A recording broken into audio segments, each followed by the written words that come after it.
À ce moment précis où l'humanité se trouve, je veux dire maintenant, on pourrait croire que chacun ou chacune de ses représentants se considère ouvert d'esprit, capable d'entretenir une idée totalement étrangère à ses croyances, de jouer dans sa tête avec des concepts aux antipodes de ses propres dogmes religieux.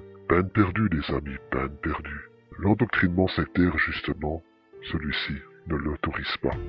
Bien au contraire, et pour une raison évidente qui s'appelle la désinformation. Le Moutonicus platophilis se gave de vidéos mensongères sur YouTube.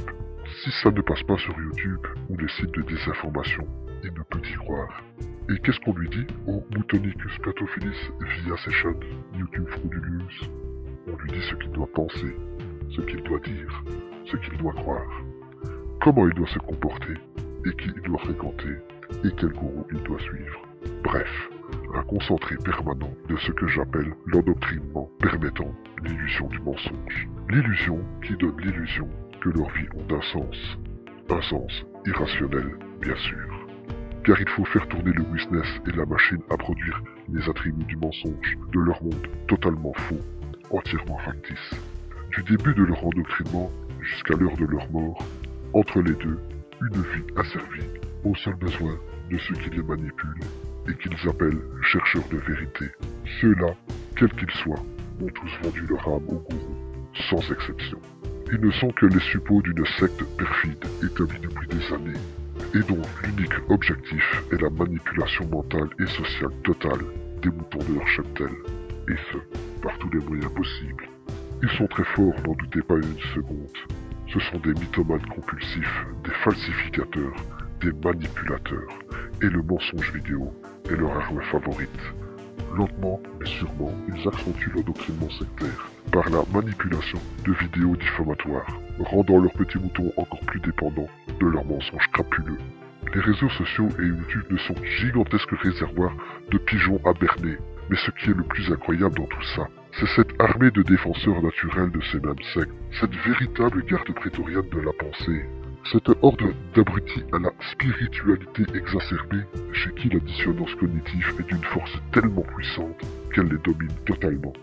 Et pour la plupart, ils sont tous convaincus d'être ouverts d'esprit et d'avoir l'esprit critique, aussi qu'en nécessaire. Pourtant, quand vous prononcez les mots globe ou gravité, le résultat est immédiat.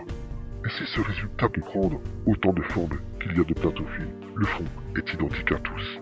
La dissonance cognitive, c'est-à-dire l'endoctrinement, le déni total et catégorique de toute idée pouvant remettre en cause leurs croyances obsolètes, pour les plus hardcore ce sera l'insulte, la diffamation et la haine. Pour les autres, la condescendance sera la règle. Dans les deux cas, c'est extraordinaire. Leur cerveau atrophié s'arrête de fonctionner. Pour être honnête, ils ont des circonstances atténuantes, car prendre une véritable mesure de ce carnage intellectuel, moral et social, réalisé par ces sectes diaboliquement perfides, est très douloureux.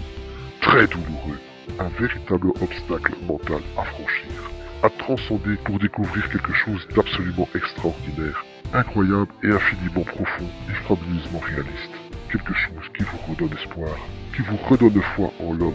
Cette chose, c'est la conscience conservée en un monde tel qu'il nous a été enseigné. Celle de mère nature et par conséquent de l'évolution. Et c'est précisément cette réalité qu'ils ne veulent pas que leurs petits moutons adhèrent. C'est pourquoi la platophilie, le nihilisme, le créationnisme et j'en passe sont systématiquement mis en avant. Les théories platophiles floues étant là pour enfumer les esprits faibles, pour les embobiner, pour nous faire oublier qu'il y a en chacun d'entre nous, les humains, deux choses fondamentales. Avoir un esprit sain dans un corps sain. Que c'est un véritable cheminement personnel, et c'est pourquoi il ne peut être forcé, imposé, balisé. Le débat sur ce qui est pourtant ce que je considère comme le mensonge fondateur, le mensonge racine d'une doctrine obsolète de l'esprit, celui consistant à éradiquer les sciences par le truchement d'hallucinantes théories platophiles, doublées d'une encore plus hallucinante théorie créationniste, est donc parfaitement impossible. Voilà finalement l'objectif de la dissonance cognitive. Alors les trolls qui passent leur temps à répandre leurs inepties dans les commentaires, leurs diffamations ou insultes, à l'encontre des chaînes de vulgarisation scientifique, d'astronomie, de débunkage et j'en passe, je les plains profondément. Et je ne peux que les ignorer tout en espérant qu'ils arrivent finalement à sauver ce qui leur reste d'intelligence, sans trop y croire pour certains hardcore. Faites vos propres observations les amis, soyez très vigilants. Utilisez votre logique et votre bon sens et surtout ne croyez pas aveuglément ce que les gourous de la Terre plate vous disent et n'acceptez aucune version irrationnelle de leurs théories sans auparavant les avoir décortiquées. Portez-vous bien et à bientôt les amis. C'était Kim Pong, fier descendant du singe.